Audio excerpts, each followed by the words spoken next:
Thanks for supporting us on Patreon.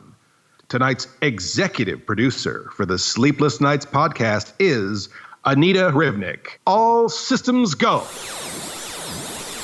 Attention, Sleepless Knights. Thank you for consuming this OSI 74 product broadcast, live from the Black Knight satellite. For optimum performance and safety, your host, Mr. Lobo, asks that you please listen to these instructions carefully. When in a hospital or other healthcare facility, observe the restrictions on the use of electronic devices. Switch off before boarding an aircraft to prevent interference with communications systems. Do not operate this device in the presence of flammable gases or fumes, chemical plants, or where blasting operations are in progress. Always listen hands-free while driving a vehicle. Failure to observe these instructions may lead to immediate termination. It's time now for the show to begin. Thank you. Have a very pleasant evening.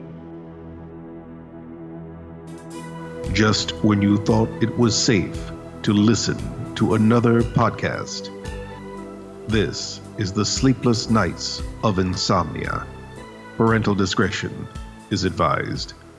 This is...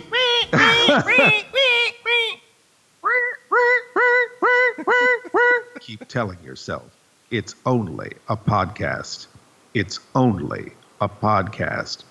It's only a podcast. Mr. Lobo is a movie host sometimes.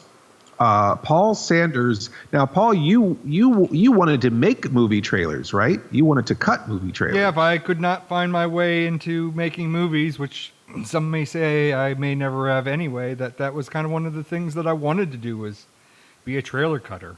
I mean, that's actually, I mean, if you want the whole Caustoons lineup of videos were all cut to be cinematic trailer-esque.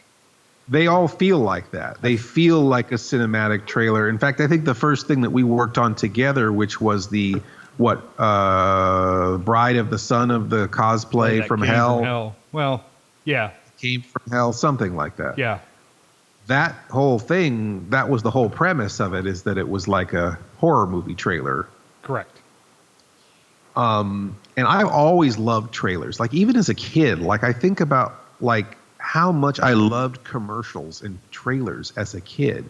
You know, like, the shows were so dull most of the time. And then it would go to break and you'd see these, you know, very intense 2-minute encapsulations of a coming movie or a toy or something. And so that was always kind of, and with all of those things, there's a purity there because it's just the promise of the thing. It can't really disappoint you yet.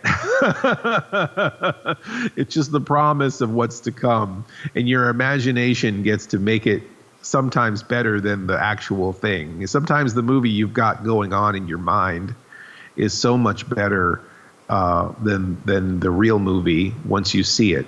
And you're probably 99% correct, and you should save yourself that $7. Man.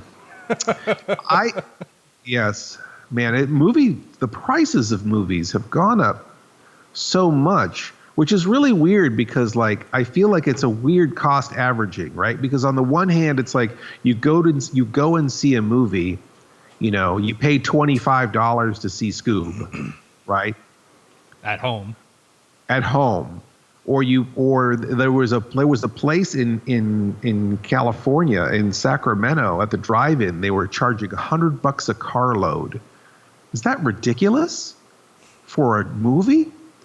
So let's say $25 a person to see a movie on the one side, but on the other side, people just watch movies for free all the time. Right. They're just watching them for free.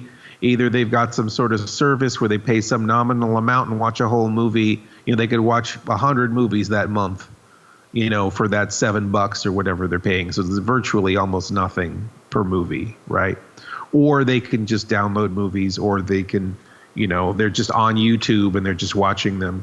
So it's just really funny because the world we live in now is like either a movie's totally worthless or you're paying through the nose, right?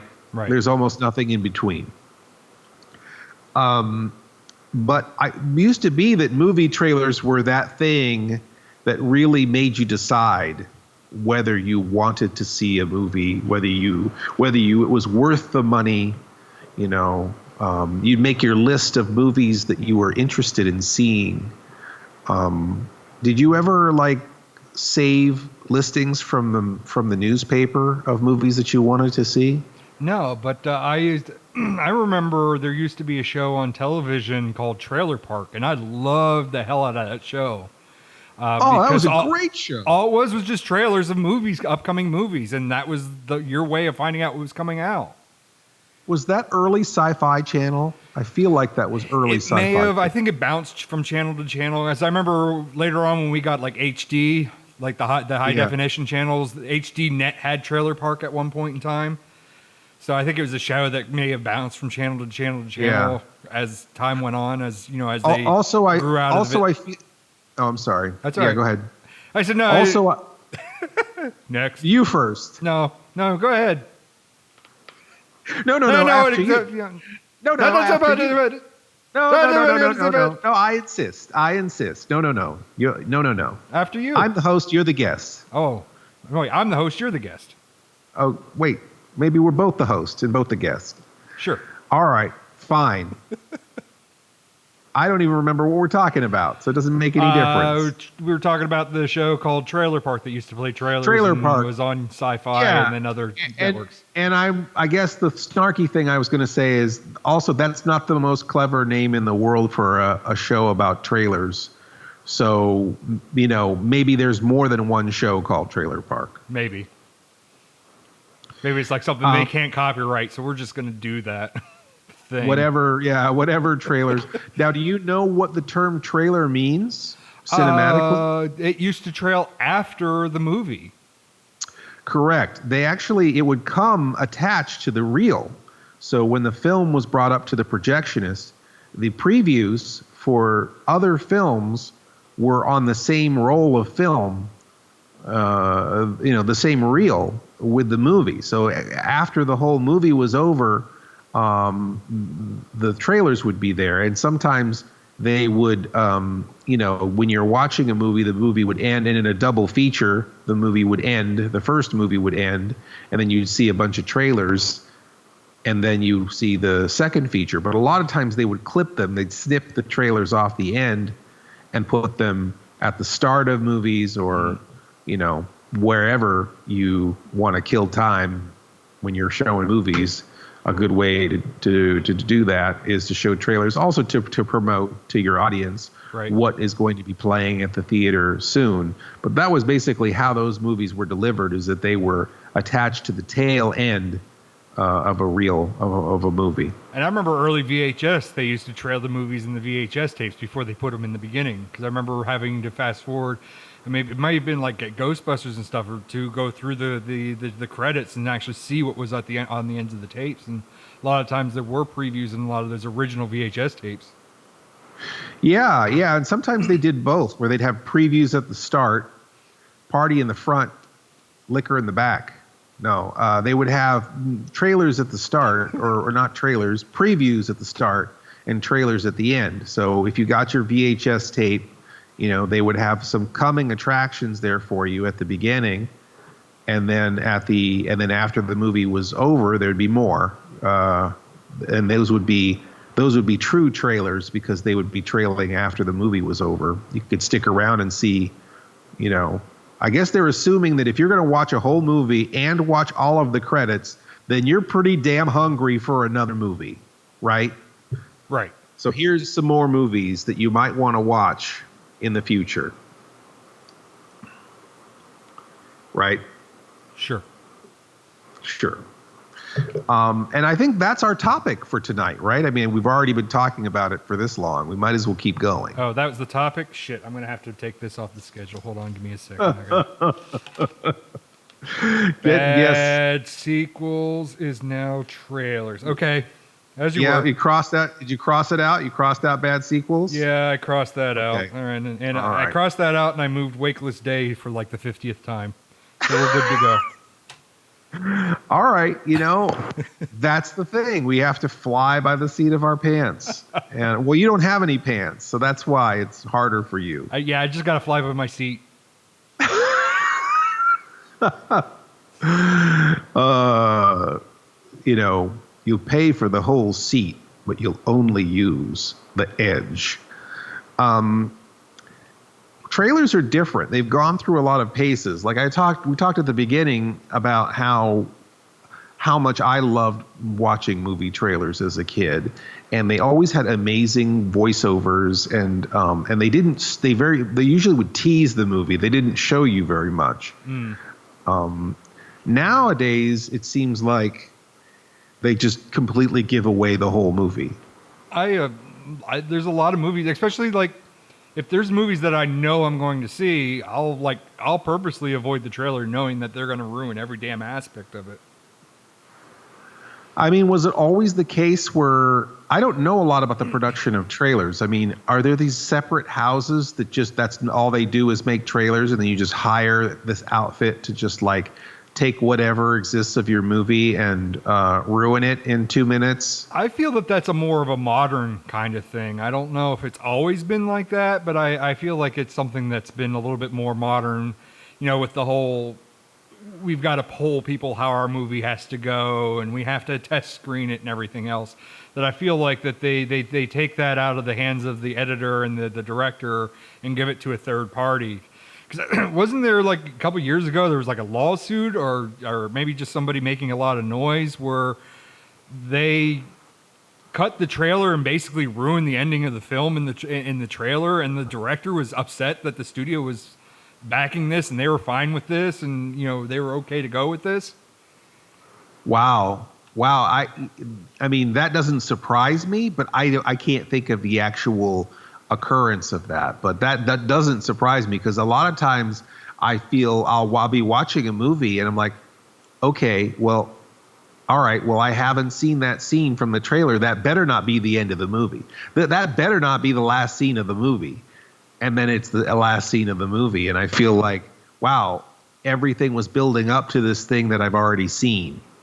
And it kind of takes the tinkle out of that last few minutes of the movie, which is already a lot of times the tinkle is taken out of.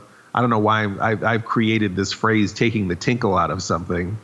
I guess that's better than saying taking the piss out of it. I don't know. I mean, I guess you could be putting the tinkle into it. It's not that kind of show, Paul. Okay. So, but already we're at this point where you watch a movie and you're not even allowed to like think about that last moment of the film before it jumps right into the end credits. I mean, and then not even that. Usually time the credits are taken away and they're already trying to on streaming, especially trying to advertise the next thing you're supposed to be watching before the first thing is over. So movie trailers, I feel like, are an art form. I feel like that there's a way of they used to be communicate a flavor of a film without ruining the film. And nowadays I feel like we're not worried about ruining the film. It's like, okay, we've got your money and thanks.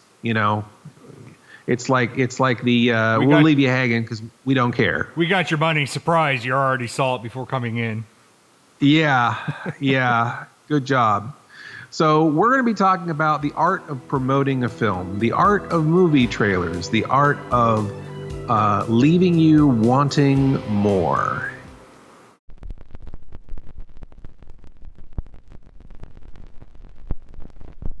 Samuel L. Bronkowitz presents a movie that will make you question if you'll ever cosplay again. Feeling so good. What's going on? A terror so terrifying that it's just really terrible.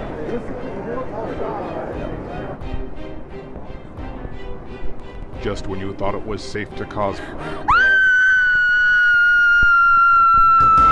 From the people that taught you, don't tell mom my cosplay is from hell in 3D, and Bride of the Sun, the cosplay from hell in 3D.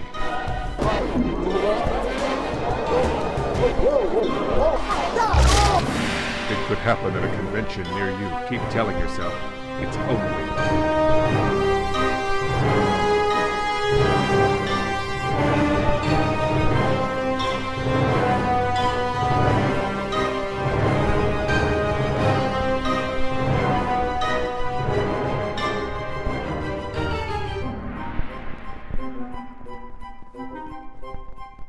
Check in your weapon and get your ticket for an epic event you will not want to miss. No critics think you should subject yourself to this film. Correction, all critics agree that this is the film of the year. The cosplay contagion runs.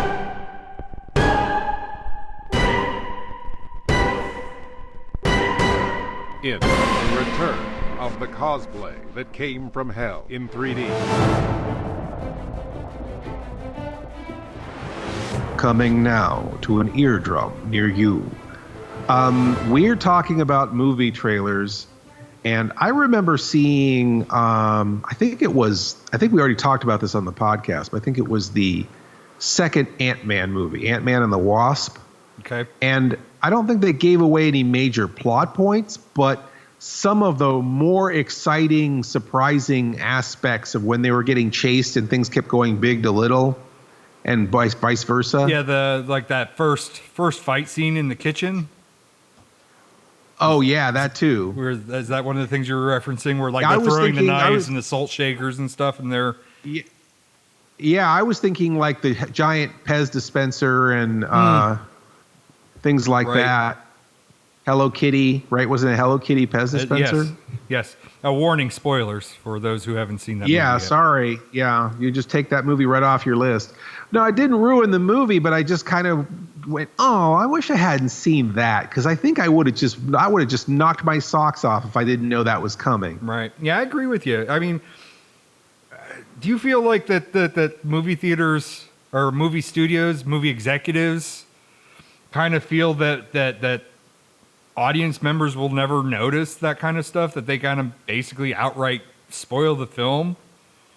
But if they show it out of sequence or whatever, that like a normal moviegoer just won't figure it out? Maybe, or maybe kind of for a lot of people just goes in one eyeball and out the other, and by the time they're watching the movie, they've completely forgot about the trailer, I guess. I guess that's what they're just gaslighting you into going to see it, and then you just assume that you like it and you don't remember. You're not divorcing that scene from the rest of the movie anymore now that you've seen it in sequence. It's you only have the one memory of how it goes in the movie, and you're not thinking about, oh yeah, 5 months earlier I already saw that part. Yeah. Maybe other people's brains don't work the same way that my brain and your brain work, but I'm still trying to figure out in one eyeball and out the other. How does that work? I guess it's a visual version of in one ear and out the other. That's what I was trying to create a turn of phrase that fell on its ass, I guess. But we were talking at the head of the show. We talk about 70s and 80s trailers, and honestly, I really feel like a lot of those didn't really show you anything. Like I think about we were talking about at the top of the show. We talked about Jaws, Right. All I remember from the trailer is a bum bum bum bum. They just show you like the placid surface of the water and maybe the fin coming out, just when you thought it was safe. And then Alien, the movie Alien, which always seems to come up on the show, but I mean, there was just an egg and this weird kind of strange space wind howling or something. Yeah, I don't know what that sound. I don't know what those sounds are, but they're weird. And then like the egg just cracks a little bit and light comes out, and that's it. You don't and that egg isn't even the egg in the movie. It's some other egg entirely. Right. It's not even the egg that you see in the film. Easter egg. It's from it's an egg from was it Killer Clowns from Outer Space? It's it was just cotton even candy. Aliens. I remember Aliens, and it was quotes maybe more so from the first movie more so than the second movie. Maybe it's combined of both, but it was just the title card and just how the wording kind of slowly assembles like it does in the opening credits, and it's just phrases from either both movies or just one of the movies, and then by the end it's just Aliens, and then the tagline. Right. And taglines, I think, are something that are missing from a lot of trailers now. Like I can't think of famous taglines of newer movies as much. Like I think in space, no one can hear you scream. Or The Fly had what was it? Be afraid, be very afraid. They don't have a lot of trailers. Don't have voiceovers. They don't have anything really it's that whole show don't tell kind of situation. Right. And a lot of times, I guess, so that they can entice you, instead of saying things like, like the first Star Wars trailer would say things like, unlike anything you've ever seen, or a spectacle light years ahead of everything else. There's no promise.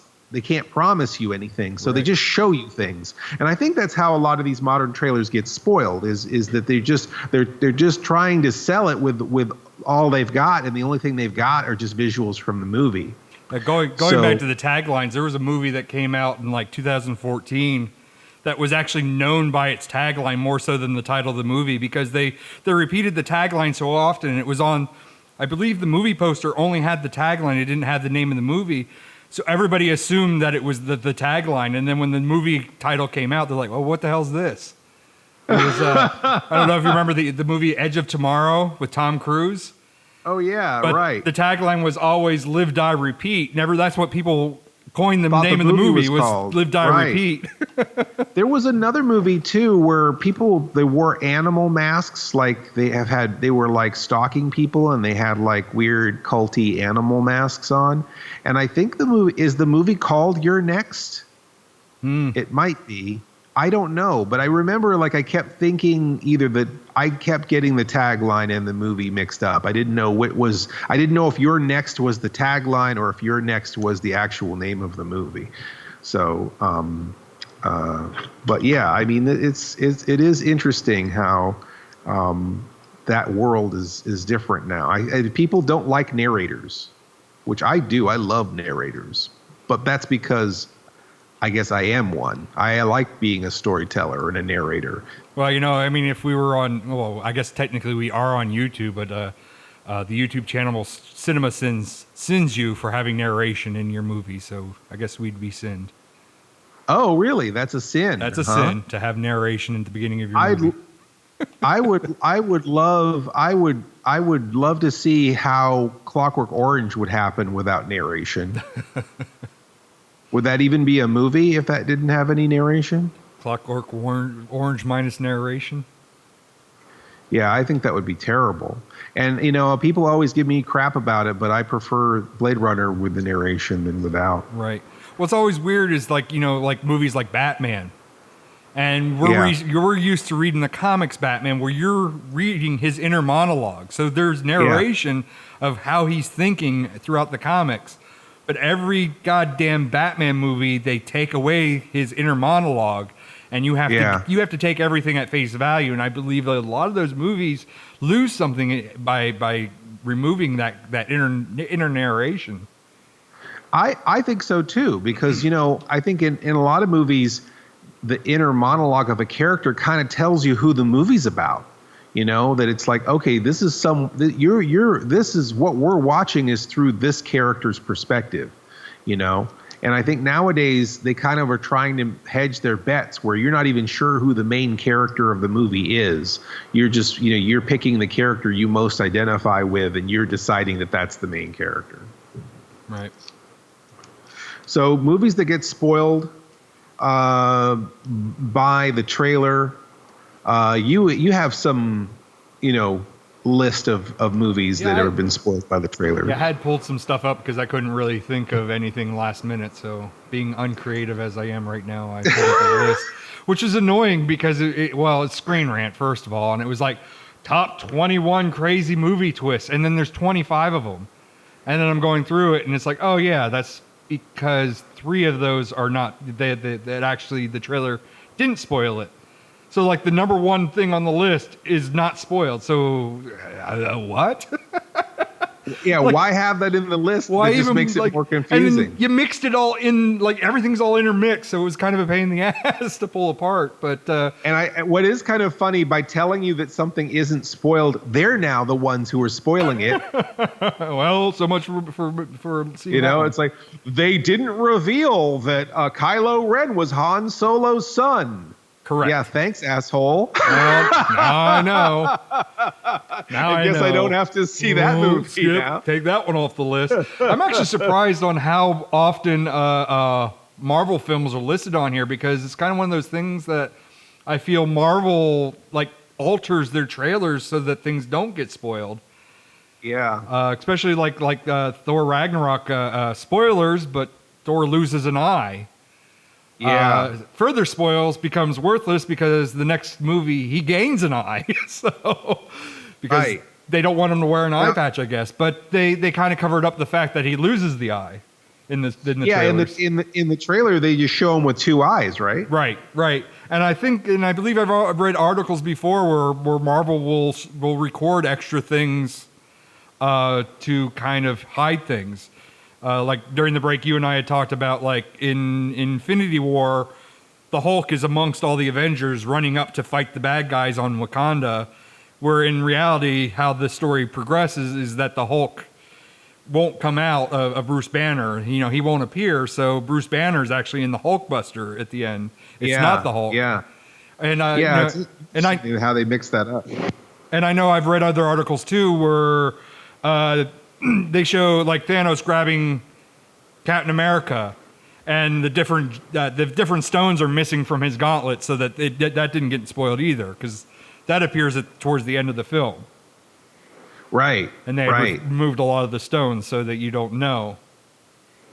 Yeah, that's interesting. They would go that far to mix up some of the facts about the movie, just so when you're watching it, you're not like, oh, okay, I know what's going to happen.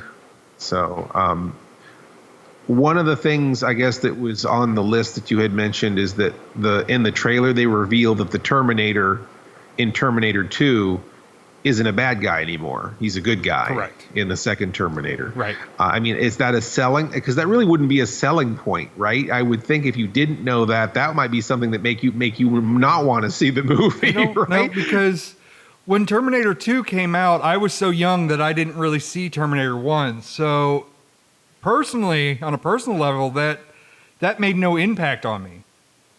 Yeah. I didn't really know. 12. I think there's 12 years between those movies or something. So I don't know if you're really spoiling anything. I think you're right. I think it's a totally different audience. And that trailer is very much pushed on the T-1000, the liquid metal Terminator.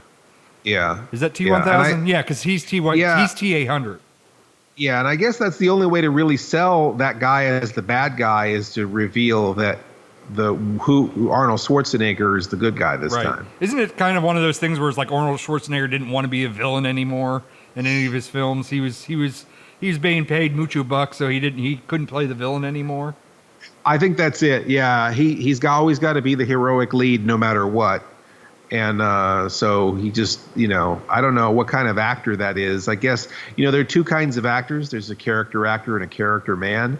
And there are some a character man, you just want them to play the same person in every movie.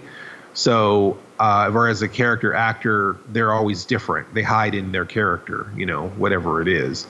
They might be a good guy. They might be a bad guy. They might be a background character. They might be the main character, but they're versatile. But I guess if once you reach a certain level of success, you're a character man where you just basically people just pay you to be yourself. I feel like Tom Hanks is like that. Right. Will Smith. People just like that guy and they just want to see them be themselves in another movie. The Rock. Another one. The Rock. Yeah. I feel like there's a whole The Rock section of movies in the Walmart.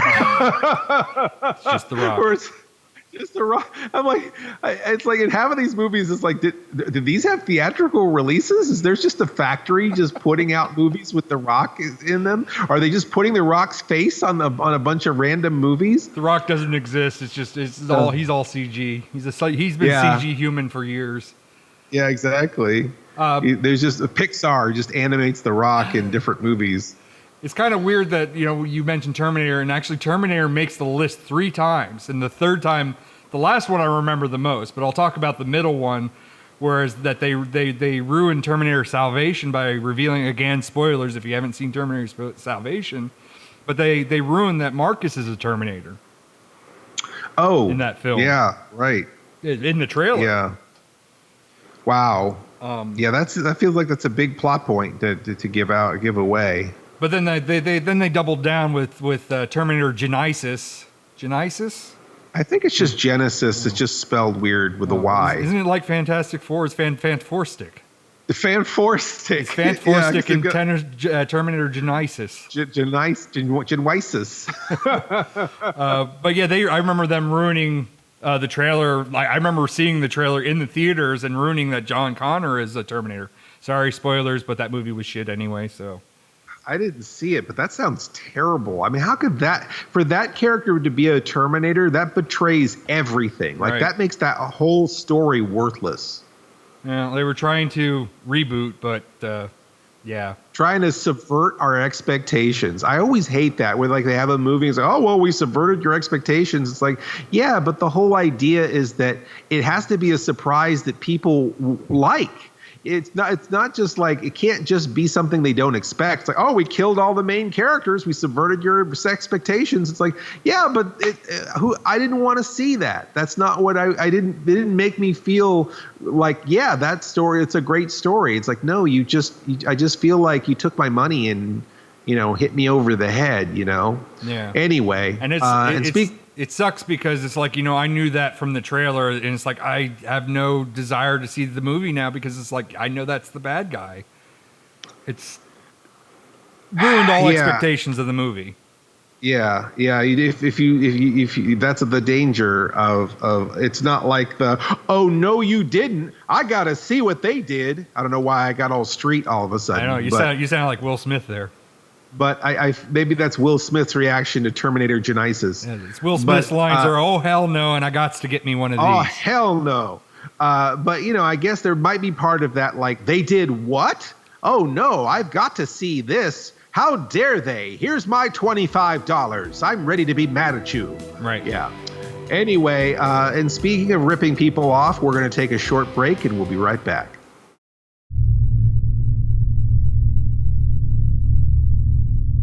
Attention Sleepless Knights. All systems are go!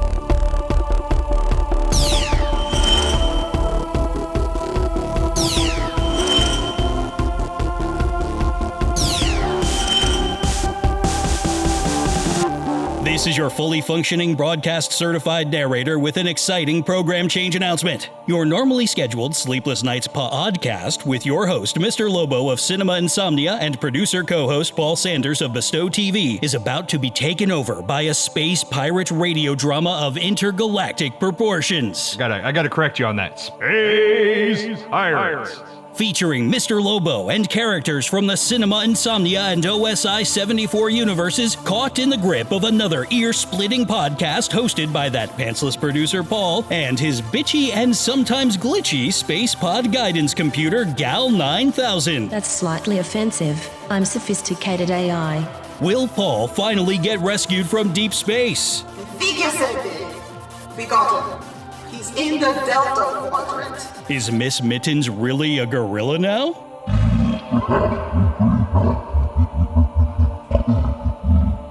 No need to get hostile. I'm not going to argue with a 60-ton gorilla. Are Mr. Lobo and OSI media mogul Alan N. Smithy the same person? It's not like a Superman Clark Kent situation we have here. Is any of this going to make any sense? Working. Abacus responding ever. Will anyone bother to answer any of these questions? Don't ask me. I just read these words as they are written down for me.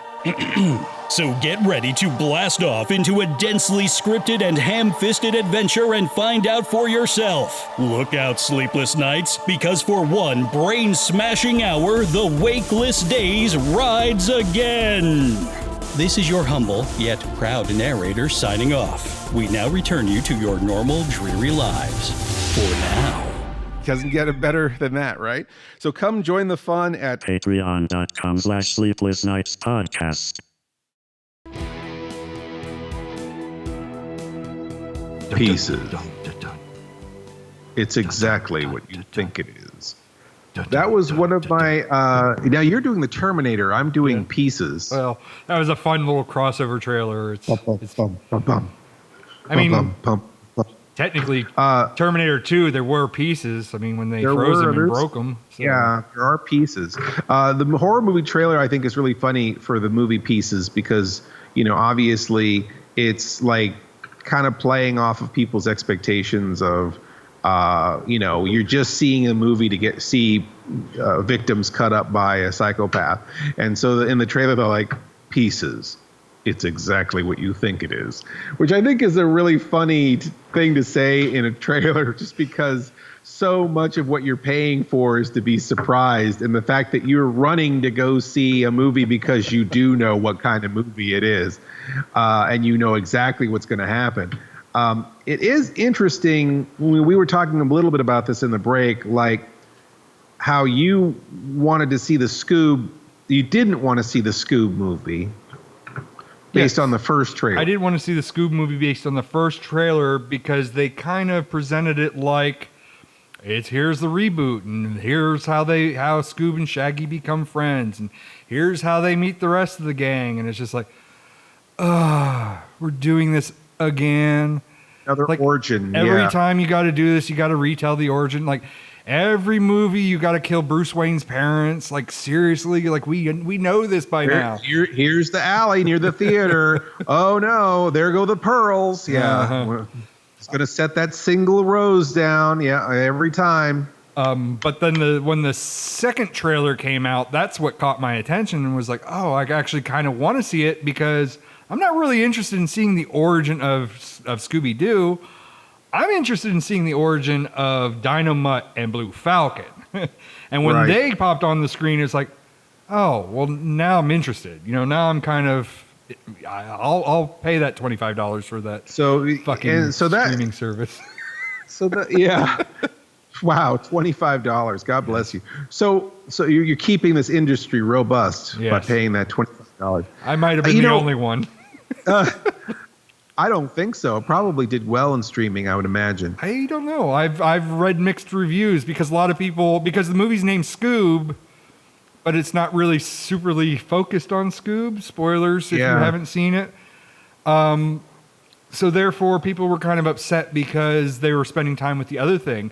And I didn't know until like a couple weeks ago that this is actually a setup to a Hanna-Barbera universe, a shared universe. So this is actually the start of that. And I'm hoping it did good enough that there is a sequel because I do want to see more of it. I'd like to see more of that universe. For those people who don't know, Blue Falcon and Dynamite were characters that had their own show Saturday mornings. There was a bionic dog and a superhero in a falcon costume. Hey, BF. I'm the genie.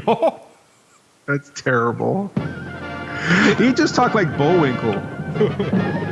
Nothing up the sleeve, BF. Flashing through the sky, he's a go-go guy. Stronger than a train with a so-so brain. You talking about me, Blue Falcon? Gosh. He's fearless, scareless, a little too careless. Dynamite. He's a go-go dog person. That's me, dog. Anyway, so and the other one, was it Gary Owens that was Blue Falcon? I don't remember. Have a taste of my hyper-corrosive croutons, laser brain. He's fearless, careless, a little too careless. Dynamite. He's a go-go dog person. That's me, dog wonder. Anyway, it was. This is basically, I guess, like you were saying, you wanted to see it because you were tantalized, even though they were sort of giving it away a little more in the second trailer. That tantalized you, right? And that whole thing kind of reminded me of when the Universal monsters were saying, "Oh yeah, you like the MCU? Well, we're going to have our own UCU, I guess, right? Or UMCU, Universal Monster Dark Universe." Right. And so when the Mummy trailer hit, not only do they show you the Mummy, which I guess is why they got Tom Cruise. Right. Show me the Mummy! Well, I mean, it would have sucked if they dropped the trailer for the Mummy and they didn't show the Mummy at all. Show me the Mummy! Hey, do you know that the human head weighs 8 pounds? That's a fact you now know. I'm going to sidetrack on Jerry Maguire just for a second because I feel like Jerry Maguire was the first trailer I had ever seen where we probably already said this on the podcast, but they marketed it to different groups. Like they had one trailer that had it set up as a drama. They had another trailer that made it seem like the movie was a romantic comedy. Mm-hmm. and they had a lot of scenes with the kid. And then they had a third version where it was just this sort of macho-driven sports movie, pushing right? the sports end of it. The whole thing with Cuba Gooding Jr. Cuba Gooding Jr. and O'Donnell. Chris O'Donnell was in it too, so they're pushing that whole angle. And so, like, no matter where depending on if you're watching a commercial for Jerry Maguire that's airing on Lifetime, you're seeing a totally different commercial for the same movie than what's playing in the middle of ESPN, right? Exactly. But speaking of Tom Cruise and The Mummy, first of all, I feel like Tom Cruise is one of those people that, like, well, I know this for a fact. When he gets If you agree to have him in the movie, he has total creative control above the director or the producers. He has script approval. Right. So basically, he can change things in the script and change things in the movie. And so even though, which I think probably made things somewhat difficult for them to create this universe. Right. And I mentioned real quick, too, because we're all on the same subject, where there was a trailer for Aliens 3 that was presented in a different way. And, we had briefly talked about this during the break as well, where that way changed versus the teaser that we all saw when it came out, because that all hinged on Sigourney Weaver, and Sigourney Weaver basically kind of did the same thing. She kind of did the Tom Cruise thing before Tom Cruise did the Tom Cruise thing. Yes, Tom Cruise is really just doing the Sigourney Weaver thing. On Earth, everyone can hear you scream. Right. That was the teaser we got, and then we were promised that the aliens were coming, and then nope. No, they never got to Earth. They didn't even get close to Earth in that third movie.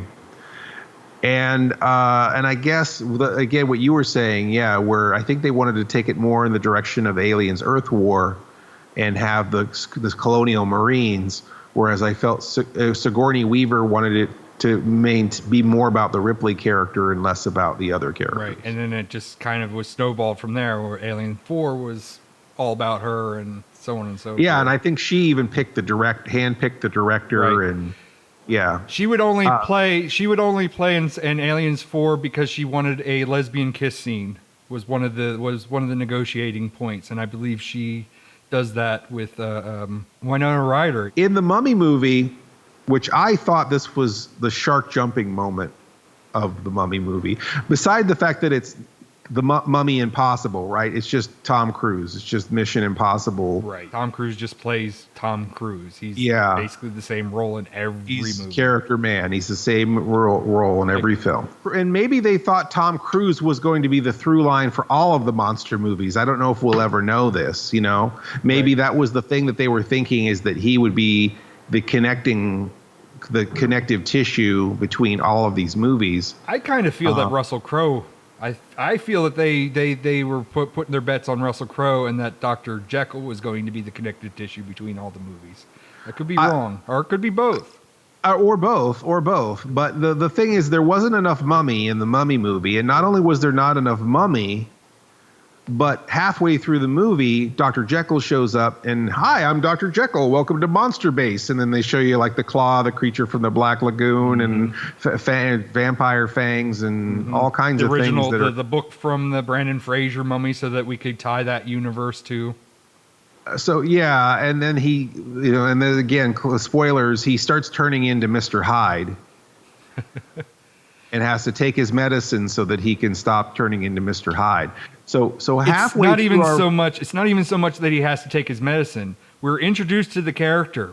He's taking his medicine when we're introduced to him, and not even 5 minutes goes by, and he has to take his medicine again, or bad things are going to happen. And it's like, why? Why did we go that far? Like, that was really weak. And I remember thinking that was the shark jumping moment of that. And it's like, okay, well, you're already trying to pitch me on another movie halfway through this movie. You're trying to pitch me on 5 different movies going 5 different directions, and we're not halfway through this first movie. That's your trailer in the middle of the movie.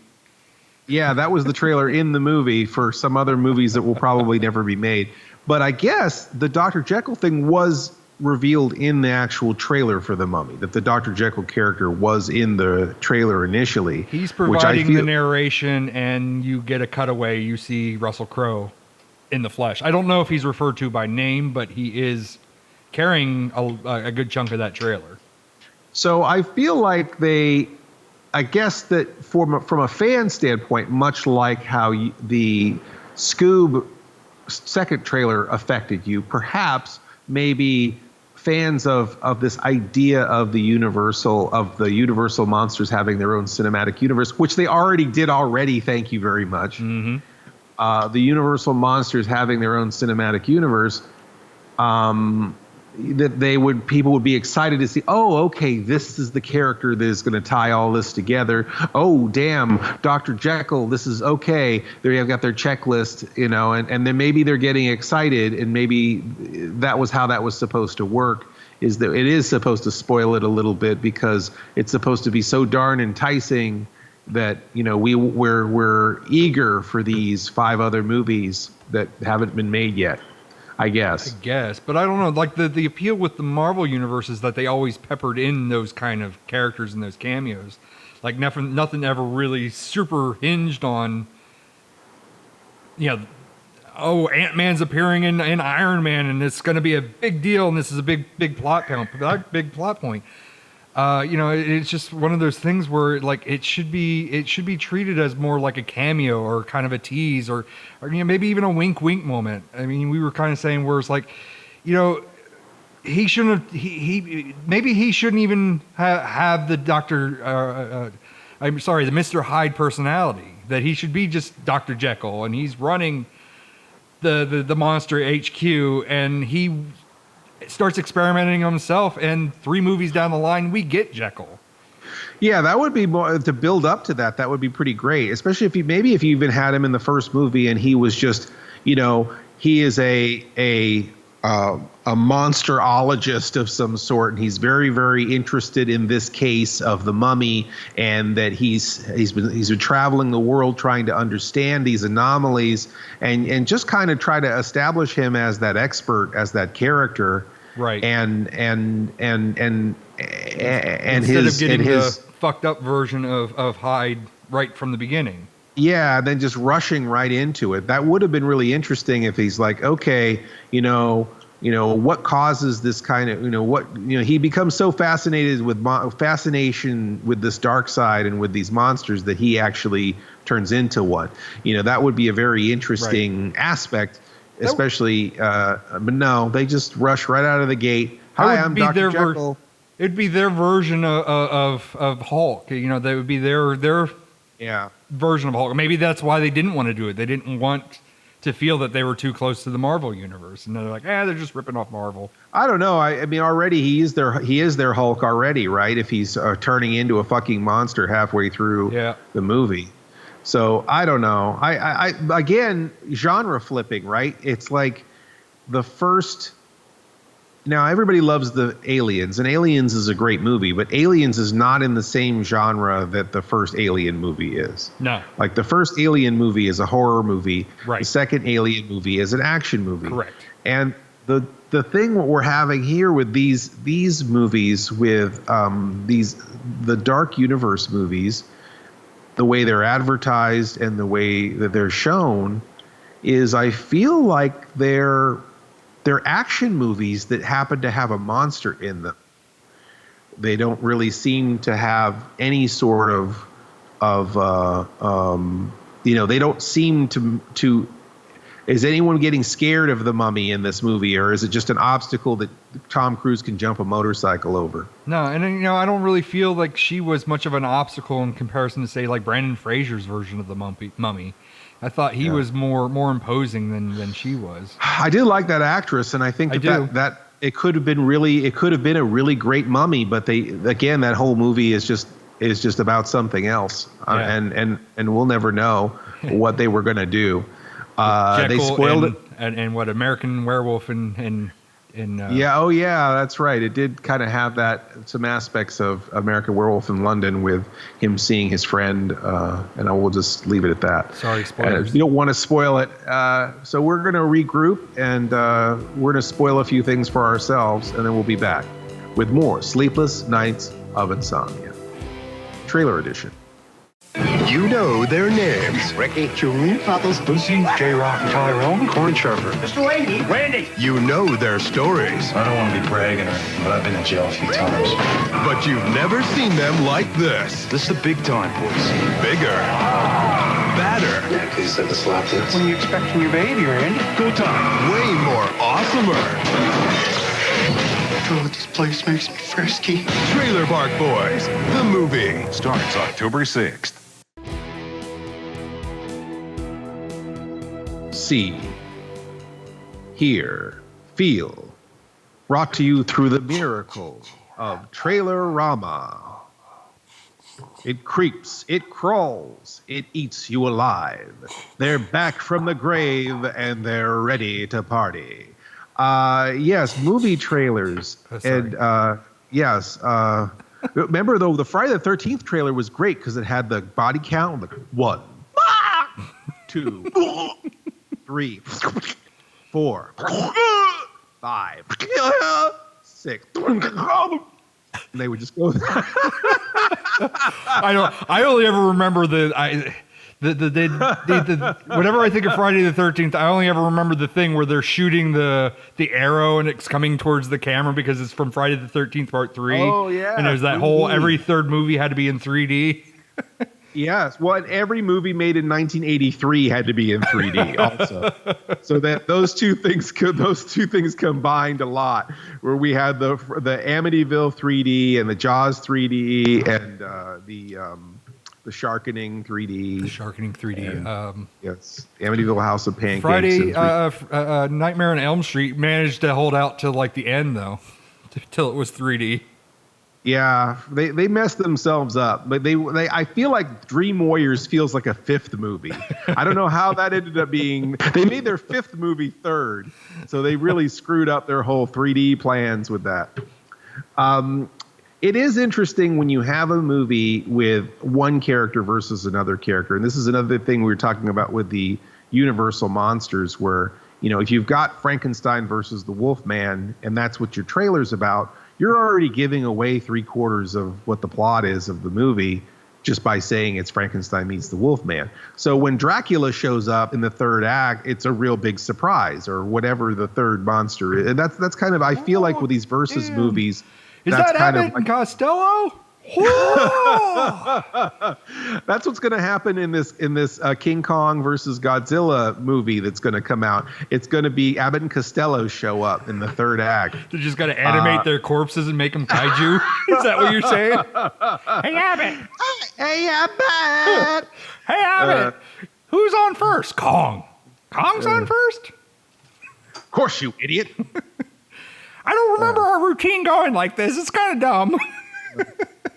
Anyway, so but usually, I think what's going to happen, and I think I'm on the record for this, but in this King Kong versus Godzilla movie that hasn't come out yet, I think it's going to be King Kong fighting Godzilla, and then Mecha King Ghidorah or somebody is going to come on the scene, and then the two of them will have to team up to fight this 3rd monster that appears in the last act of the movie. That's my big prediction. I don't know if that's what they're going to do, but that's what I would do if I made that movie. They kind of have to, because they kind of bill King Kong and they bill Godzilla as both heroes. So yeah, it's kind of got to be this misunderstanding kind of deal. And then at the end of speaking of cinematic universes, but at the end of King of the Monsters, the bad guy ends up buying the King Ghidorah head from the black market. The black market giant monster head, underground giant monster head black market. Dun, dun, dun. He buys the King Ghidorah head, so I'm thinking Mecha King Ghidorah is likely, or it might all grow back. I don't know, because apparently it can grow back from being, I don't know if it can grow back the other way. It grew back the other head. When the head got cut off, a 3rd head grew back. But does a whole body grow back on the head So if you sever all 3 heads, you just get 3 single-headed Ghidorahs instead of one three-headed. They would each have 3 heads. All the new ones would have 3 heads too. So you'd really be in trouble. Is Ghidorah like a reverse Hydra? I guess Ghidorah is kind of like a space Hydra, perhaps. And then are they going to introduce Deadpool into this? And then behead him? But usually, though, that's the formula of a movie where you've got a versus movie. Not always, but when you've got 2 heavy hitters that are, especially 2 heavy hitters that are heroes, usually you have a third character present themselves in the last act. And I believe that famously happened in the Batman versus Superman movie. Now, did they reveal that in the trailer that another character shows up? Oh, they blew that. I think the first day the trailer dropped. They blew the fact that Wonder Woman. They not only blew the fact that Wonder Woman was in it, they blew the fact that Doomsday was in it too. Oh my God. That's like a double spoilers, man. See, and again, is that the thing where it's like they're feeling like, oh, Wonder Woman's in this, I want to see what she does, or oh, Doomsday's in this, I want to see what he does, versus it just happening, right? It's like, Batman V'ing Superman is not enough. Now we have to have Wonder Woman in there V'ing both of them, and then Doomsday V'ing them all. There's a lot of V'ing. A lot of V'ing. Yeah, cover that V up. We don't need to see that V. This isn't, come on, Sharon Stone. We've had enough V for one day. Yeah, it's strange, though, where, maybe modern audiences don't see that as a spoiler because they don't watch movies like that. Like, no one's looking for surprises. They're just going through their checklists. Okay, yeah. Okay, Wonder Woman's in this, so I got to see that. Oh, okay, they're doing Doomsday. I guess I'll see that. I mean, is that the level of disaffected audience that they're with, where people just going through the motions of, oh, that's that thing I want to see, so I'll go see it? I guess. I don't know. Or that people are so, at this point in time, they're so sick of Batman movies and they're so sick of Superman movies that screw any plot line that has the 2 of them, we have to have a third superhero into the mix. And I mean, as far as the trailer goes anyway... Did we even have a Superman movie? I'm still waiting for a Superman movie. I don't think we've had one since Superman Returns. We had Man of Steel that was in between that. Man of Steel introduced the Henry Cavill. Yeah, but I mean, it wasn't very good. That was a part of that. Well, neither was Batman versus Superman, so... But I mean, I don't really feel like... I feel like they don't know how to do Superman anymore. Like, I think we've talked about this, but I mean, I feel like they keep trying to make Superman like Batman anyway. Like, why even have Batman versus Superman when they're both like these dark, brooding, what, doesn't he like break General Zod's back or something? Snaps his neck. Well, spoilers, that's who Doomsday is General Zod. So, I mean, I just think all that stuff is just like, I just don't feel like any of that is Superman-like. And the other thing that's misleading with the trailer anyway, and that may be just the reason why they cut it the way it is that, oh shit, Doomsday's in there. So it's like, you're saying where, you got King Kong versus Godzilla, a third thing's got to have to come so that they have to team up. So it's kind of the same deal where it's like, oh, well, Batman is V'ing Superman, so something has to show up so that they have to V that thing instead. Yeah. And the way the trailer presents it, where it's like, oh shit, they're gonna bring in Doomsday. Oh, that's awesome. And Doomsday is like the last 5 minutes and the most shittiest villain ever on film. It's like they could have done an entire fucking movie on Doomsday and they shit the bed with it. As a matter of fact, some articles that I've read where it's like it wasn't even supposed to be Doomsday. It was supposed to be Bizarro, so that they could reserve Doomsday for another movie. And that actually, if that was Bizarro, that would have made much more sense to me, that character being Bizarro versus being Doomsday. Yeah. Bizarro would have made a lot more sense. And Bizarro is a hard thing to put on film anyway, so it would have been just fine to use Bizarro in that manner versus how his comic book origins are, I guess. Although I love Bizarro, I could watch a whole Bizarro World movie, honestly. Maybe I'm just stupid, but maybe I just have no taste. But I mean, a cube planet, I would go the whole route. The weird stone necklaces that tell you which Bizarro it is, all of it. All of it. My question is that in this universe they got rid of Superman's underwear. Would that mean that Bizarro either wears underwear or just doesn't wear anything? Yeah, I guess the outer underwear. The thing that I don't understand is that they don't do the obvious thing, which is probably in the 30s when Superman was created, he probably was just dressed like a wrestler where he just has trunks and his legs are bare. You know what I mean? Where his chest was probably bare and his legs were bare, like a fighter, like a wrestler, or like a Greek god or something, you know? And I feel like it, you know, the underwear part isn't really never mind. I can't even I wouldn't want to change you wouldn't want to change the costume anyway. It's a iconic thing. Right. It's like, I don't know why it would just be like suddenly waking up and going, oh, you know what? Why don't we just make the American flag purple? And since we've got all those same colors in there anyway, it could just be all light lavender instead. And rather than making it so confusing with stars and stripes, those things don't even go together. I feel it might be a Tim Burton thing. That might be a hangover from that, where Tim Burton wanted to strip him of his colors and make him wear all black. And all that other crap, or or it just harkens back to that 25% thing that we occasionally hint about. Yeah, because also too the 30s version of Superman. I mean, if the Fleischer cartoons are any indication of it, the 30s version of Superman, how that looks, is somewhat public domain because it's so old. And then, of course, there's those original poor bastards that they stole Superman from. So if they make him different from that, was it Siegel and Schuster, right? Right. The two originators of Superman. Yes. So I mean, again, some of it is that they're deliberately not making him like Superman because they don't want to pay anybody any money. They want to have this. They don't want to pay the family. They don't want to pay the family. It's like, no, look, we're doing this guy, and he's a jackass, and he doesn't have his underwear on the outside. So this is our thing now, and you can go take a hike and take a short walk off a long pier. Well, that might be a thing that's reflected from the comic books too, because the New 52 had come out, and I think the version of Superman that we're seeing cinematically is more reflective of how that character looks in the comics. Again, it could be the whole thing of that they're trying to hold back money from anybody else, that has claims on it, because Batman, I don't think changed in the comics or anything else. It's just Superman can't have his underwear on the outside because that is lame. I guess so. I However, feel like there's a guy that can climb walls and dress like a Spider-Man, that's okay.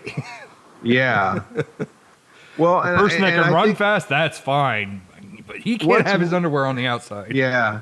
I mean, and like Spider-Man's outfit is so wild and flamboyant, and that doesn't hurt that character at all. Like no one is bothered by this red and blue, really like wildly designed. In fact, they've made it more wildly designed, like in newer Spider-Man versions of the costume. I feel like the costume has even gotten wilder and more kind of strange. The patterns of it, you know what I mean? Right. So whenever he's not Tony Stark Jr. Yeah, exactly. But I feel like that it was Superman. It's like they're making him more subdued, and it's just like, he's a superhero. He's supposed to be extra. Let him be extra, Right. Well, you're already asking your audience to assume that, this guy comes from Krypton and he has this kind of powers and that kind of powers, that he can fly and he can leap buildings in a single bound and et cetera, whatever the rest of that stuff is. I don't remember right now, but something about the a course of mighty rivers. Yeah. Make the planet spin backwards so that you can save only your girlfriend and fuck everybody else. Cheese. Yeah. That's right. Save your girlfriend. But the hell with everybody else. And you had that talk too, where it's like RoboCop has 4 directives. Superman has 1 directive, which is not to interfere with the course of human history. So he blows that right out of the gate. He only has 1 directive, and he blows it. All right. We're getting too far away from the trailer thing, though. You think of any other movies that were spoiled by their trailers in their entirety? Oh, so sure, of course. Like, I think Free Willy. I mean, you pretty much know. going in. A movie named Free Willy, if you go to that thing and your Willy isn't freed, there is something wrong with that movie. Well, you're the pantsless producer, so your Willy's always free. I mean, I think the problem with that is it's spoiled within the title. Yeah, I guess that's true. Speed, right, is another one probably. Yeah, I mean, that's another one that kind of the same thing. I mean, if you're naming your movie Speed, yeah. Well, and I feel there that either way has to be drugs involved, or you have to be good doing something fast. Right. It's you got to keep this bus going under what is it, over 55 under 55 miles an hour. 55, or it explodes. I think you saw the wrong movie. Deranged traffic cop. He puts a bomb on a bus to try to keep them driving under the speed limit. Yeah, I mean, yeah, I guess so. But honestly, to a certain degree, you know, movies are deliverable quantities, right? Where it's like, I guess that's why I'm so mad when I go watch a Superman movie and he doesn't look or behave like Superman. You know, so a certain amount of it is you know, you're entering a contract. It's like, okay, I'm paying to see this. This is the thing I want to see. Now show it to me. Right? Show me your Willy. Free that Willy. Free the Willy. You know, one of the things we didn't talk about, and I'll only briefly say this, but you know, they're changing whole movies based on reaction to the trailer, which I think is weird sometimes. Where, you know, we didn't even get to talk about things like Sonic the Hedgehog or Cats, where people saw the trailer and went, oh, hell no, or I don't like how those characters look. And then they like changed the whole movie to make you like the movie better based on the negative reaction to the trailer. But in terms of Sonic, that was a positive. Fuck Cats. I have no desire to see that movie. I don't think there's enough drugs on the world to see Cats. Release the butthole cut. Oh, Christ. How far have we fallen as a race, as a species? But Sonic, I believe that the fans actually saved that movie. Yeah, I think they did. I don't need to see the butthole cut of Sonic. I think they did a good job. Oh, Sonic had the butthole cut? No, not Cat. Was it Cats? It wasn't Cats? Yeah, and then we're still waiting on New Mutants. No one's going to release the butthole cuts of New Mutants. Oh, by the time they release New Mutants, the main actors are going to be in like their 40s. So. They'll be the old mutants. But that movie was interesting because whoever made the trailer cut it as a horror movie. Right. And then now they have to like totally remake the movie to make it to make it match the trailer, which who knows if it's even going to come out now, right? There's a whole bunch of things. No, now that it went back to Disney, and Disney's like, yeah, just go back to cutting it how you wanted to. And now it's supposed to be going back to the horror movie. But the joke that I made is that, yeah, they kind of need to recall some of the actors to do some of the shoots, and they're much older than they were when they originally shot. Boy, oh boy.